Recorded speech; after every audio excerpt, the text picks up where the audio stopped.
Hi, I'm so glad you're here. Welcome to another episode of Behind the Screens, a show where we get to know some of social media's most interesting personalities. Today, we have a very exciting guest on the show. She is the founder and CEO of HBC Yukon, a co host of Everybody Gets One podcast, a grassroots social justice and civil rights advocate since 2006, and a kick ass cosplayer. Here's my friend, Cece the Geek. Hi, Cece. Hi, it's so good to be here. I'm so glad to have you on the show. How are you? I'm doing pretty good. And yourself? I'm good. I'm good. So, would you like to introduce yourself to our guests? Sure. Well, as you stated, I am Cece the Geek. I have been cosplaying for about 5 years now. As you said, I've been an activist, philanthropist, and social justice advocate, whatever you want to call it, pretty much my entire adult life. And yeah, I just like helping people, making people feel good. I love it. Thank you so much for coming on the show. So, we're going to start our very first segment, which is the backstage blitz. Okay, I'll be asking you some questions that I'll be pulling out of this jar in an effort to get to know you better. Are you ready? I'm ready. All right, perfect. Okay, let's shake up the jar. Okay, what is your ultimate karaoke anthem? Oh man. Backstreet Boys. Is it Backstreet Boys? Tell me the song and I'll tell you if it's Backstreet Boys. Um, I'm trying to think of how it goes because I had a moment with some like teenagers in Birmingham, Alabama, and they were singing the song, and I sang it back to them, and now I can't remember what it is. Is it Oh, everybody? it's not that one. It might be in sync then. Mmm. Oh, Is tell me why ain't nothing but a heartache. That's my joint. I want it that that way. way? Okay, good choice. Okay, we got it. That was a good one. All right. Name three items you need in order to do your art. Hmm. A good cup of tea. Um, Obviously my laptop and some good stationery, Some good like a good stationery. notebook. Yeah. Oh my gosh. Nice. Like I have this one here. This is one of my Ooh, favorites. that's so Yeah. beautiful. I love that. Yeah. I got it at the Howard University bookstore too. Look at that. It says black on the spine. Excellent. Yeah. Yeah. Excellent. Yep. Black girl magic. All right, let's go for another one. All right. Ooh. What could you give a 40-minute presentation on with absolutely no preparation? Probably intersectionality. 'Cause I've actually done that before. So, I've done workshops. Mm-hmm. They're called compassionate care workshops, and in that, there's a portion where we would talk about intersectionality. So that's something I could definitely do. Well, some of our guests at home might not know or be familiar with the term intersectionality. Would you give us not a 40-minute presentation, but Right. maybe a little bit of a rundown? Absolutely. So intersectionality is a social science concept that was created by Kimberly Crenshaw, and it essentially says that we as human beings are very complicated and that we cannot be defined by one identity, but rather we are an intersection of a multitude of identities. So, for example, you, Anja, like you're not just black, you're a black woman, or someone may be black and queer, black and Muslim, and what have you. Excellent. Thank you for giving the audience a little rundown.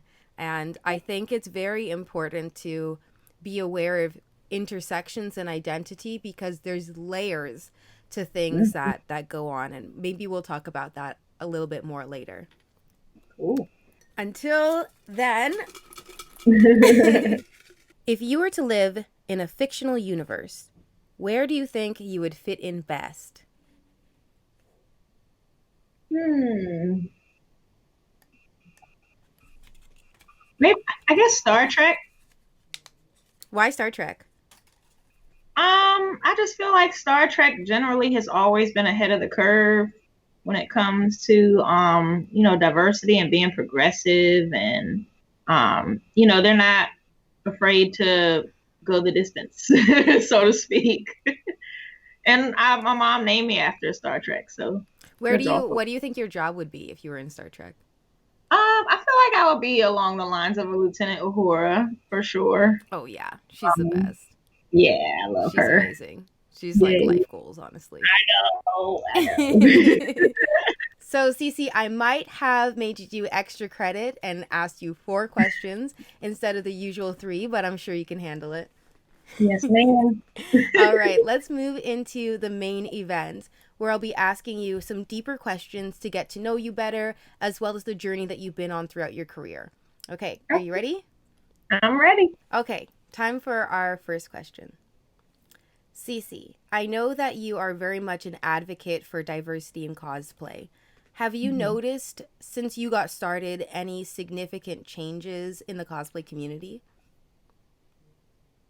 Absolutely. Absolutely. Since 2015, and it's not to say that the landscape wasn't diverse then, but it's become way more diverse now, even in the last like 2 or 3 years. Mm-hmm. So it's changed quite a bit, and it's grown. It's grown just in general.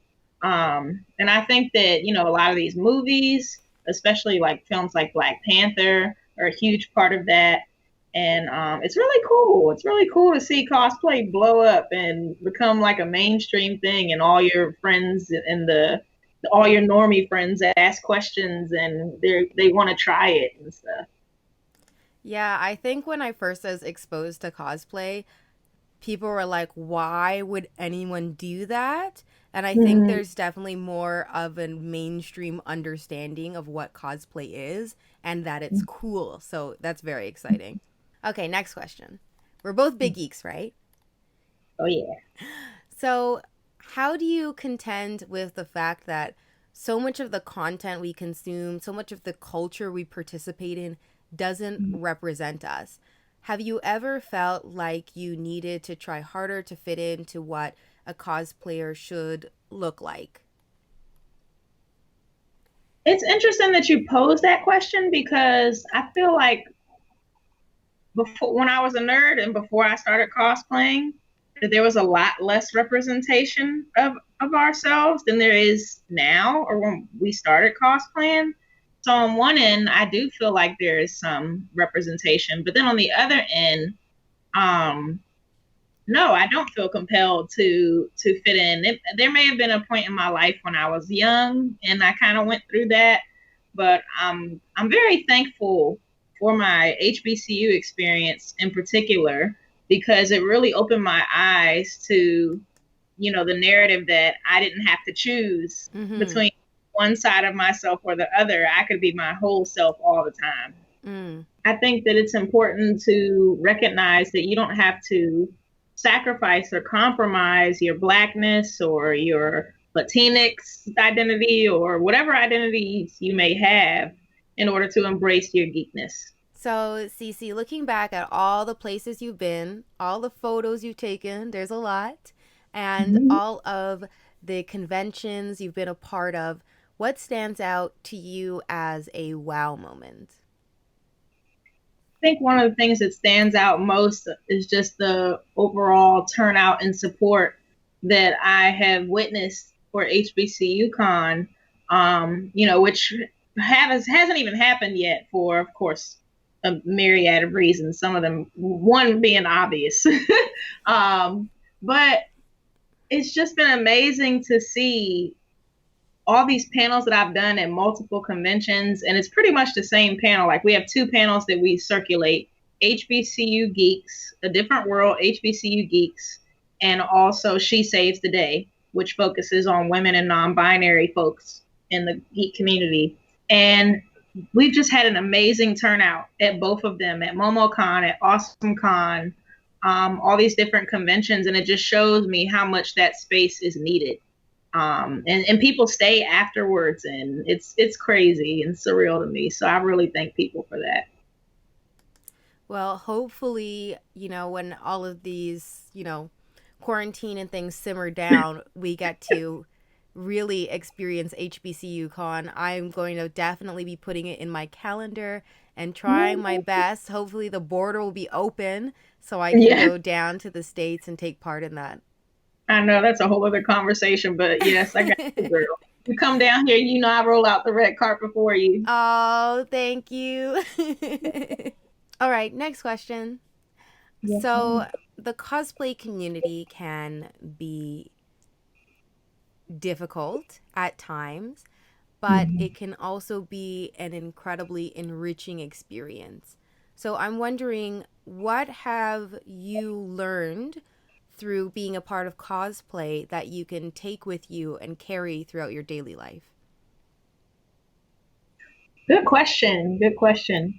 Um, I think some of the biggest things I would take away from the cosplay community was one, learning that I had a lot of skills. I have a lot of valuable skills that I didn't know I had. And I think that that's something that a lot of people will find in this community is that if you pay attention to yourself, you'll find that you have a lot of skills or that you never knew you had. And in that, it's also important to make sure that you protect and guard your intellectual property and just protect your passion. Don't let I'm all about sharing and you know, doing all those great things, but just don't put yourself in a position to be taken advantage of. Or if somebody does take advantage of you, because a lot of times you can't help it, you just take it for what it is and focus on the people who love you and the people who support you, because there are plenty of people out there who will do that. Can you give an example of what you mean by someone taking advantage of you? I think that one of the biggest things that people complain about is that people will just, well, not people, but various entities or whatever will try to get people to do things for free or use their writings for free. Just things of that nature. And really, moreover, there can be a lot of drama in the community, but primarily that's because folks are just young and they're growing and they're getting to know themselves. But just try not to focus on the small things, because as we're seeing right now in this current political climate, and like you said, with the pandemic going on, we're learning what really matters, and it's not all that petty stuff.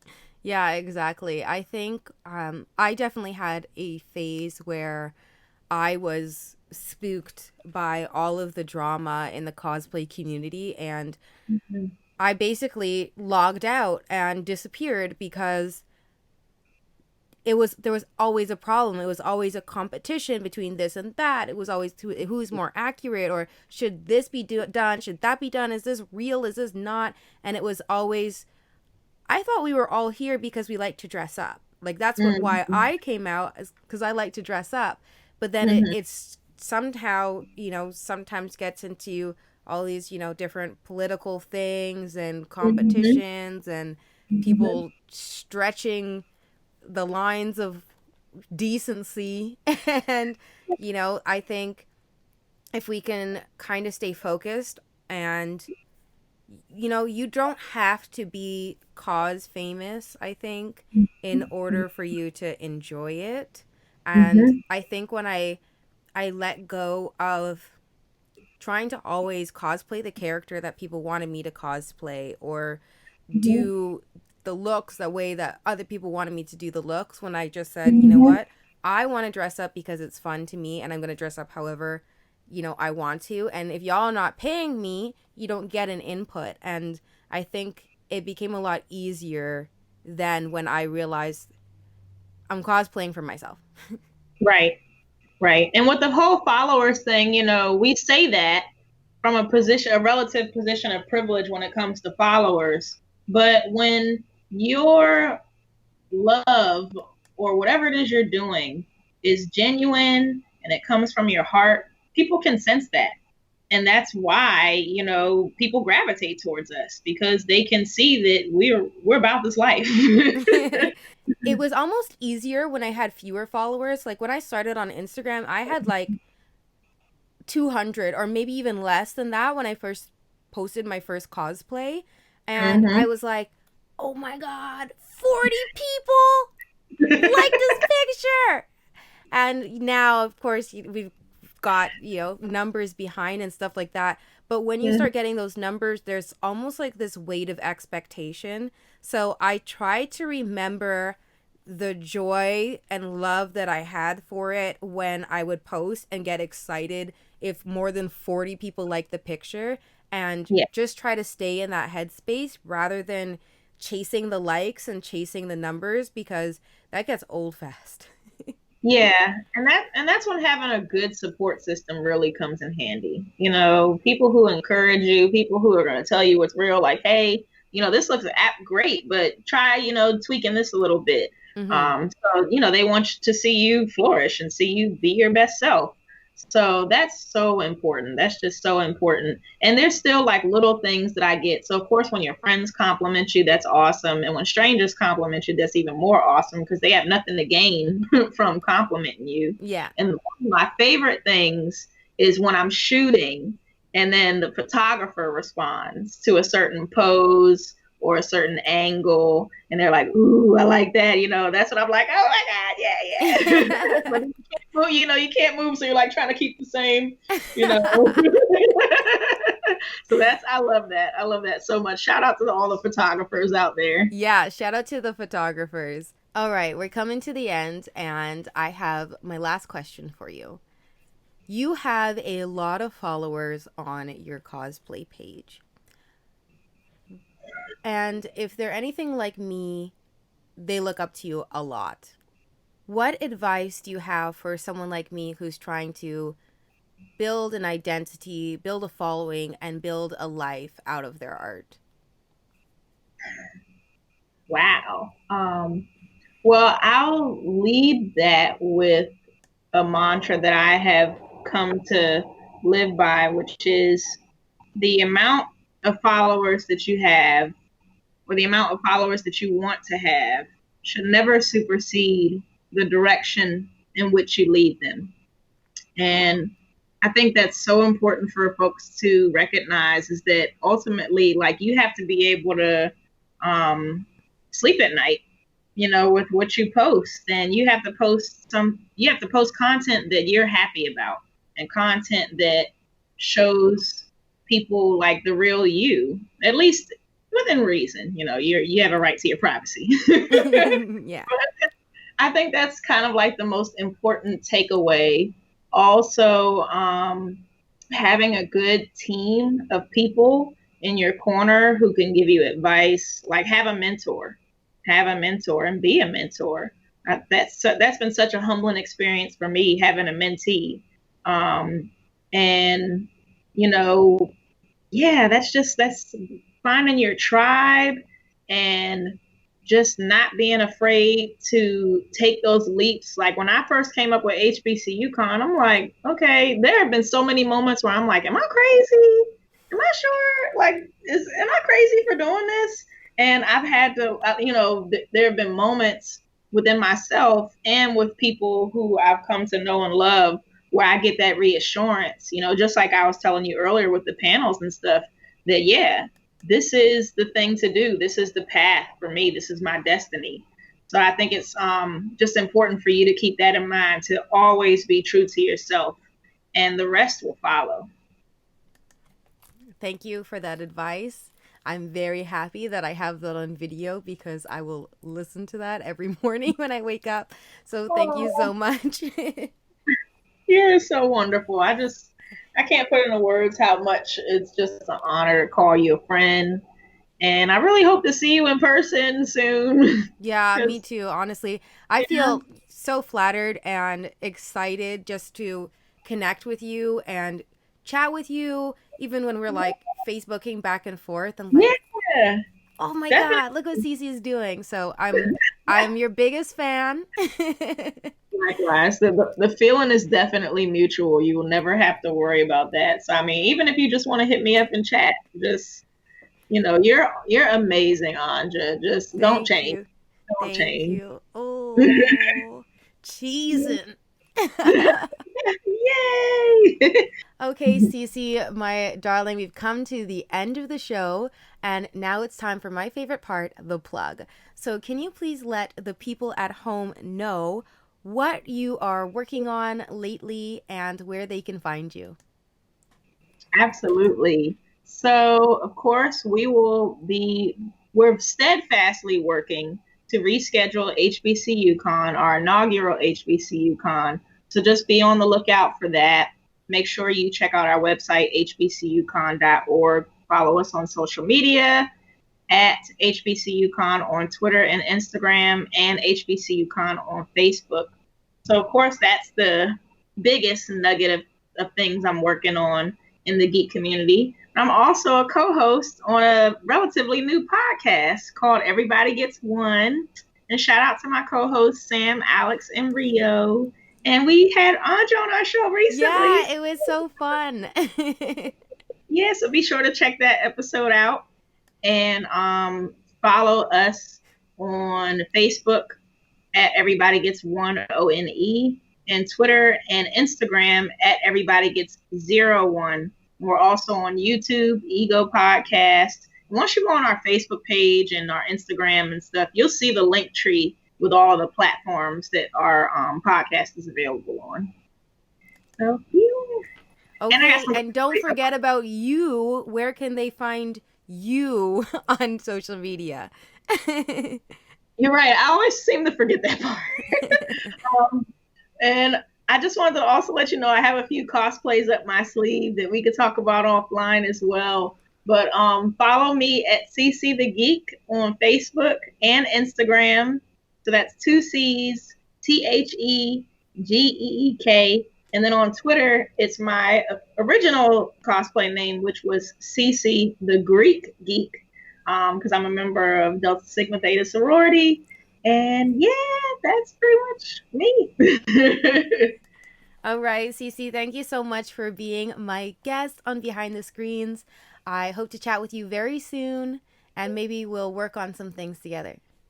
Oh, yeah, that sounds good. All right, bye bye, my dear. Bye.